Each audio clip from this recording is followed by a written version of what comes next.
Yesterday we talked about the importance of the realization that our soul is clinging to the dust, that our soul desires to fellowship with the dust, and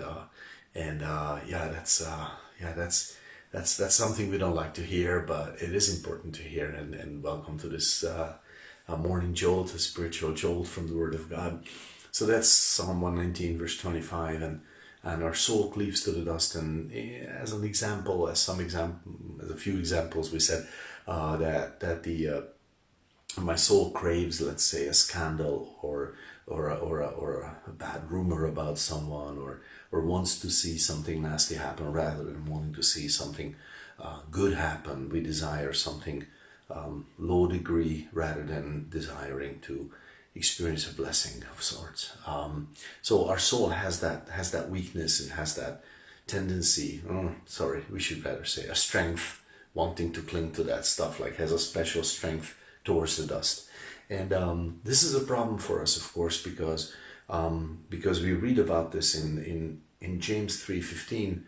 There's a connection, and also in Genesis 3:14, there's a connection between the devil and the dust. In Genesis 3:14, one of the part of the curse that the devil received once he tempted man successfully was that you shall eat the dust all the days of your life, which to us we have this understanding that, of course, it's speaking about physical dust as the snake is slithering in the dust, but also the fact that there is like a connection, that the devil is connected with the dust. Somehow those lower things of life are connected with the devil, and he's connected with them, and he has a certain control. He can exert some influence through those things in our lives, and that understanding is important. And in James 3:15, it more clearly outlines it. It says, this wisdom descends not from above, but is earthly, sensual, devilish. So it says earthly, but then it also says it's devilish. So it says it's the dust, and we could say, oh, it's pretty neutral. It's just the dust. Yeah, I agree. That's pretty neutral. But also there is a devilish connection to it. There's also a satanic connection with it, and that's something that we need to have our eyes open to. The fact that our souls cleave to the dust is not like an innocent, neutral little thing.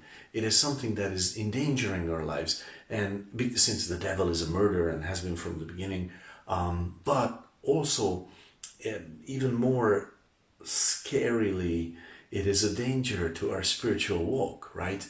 Because how could I have a spiritual walk if I am fellowshipping with the dust, if I am fellowshipping with the common of people, if I am filling my heart, let's say, with the news about the war, and I want to see more and more horrors, and I want to hate more, and I want to be more angry about it, and okay, so do we need to be informed? Yeah, sure.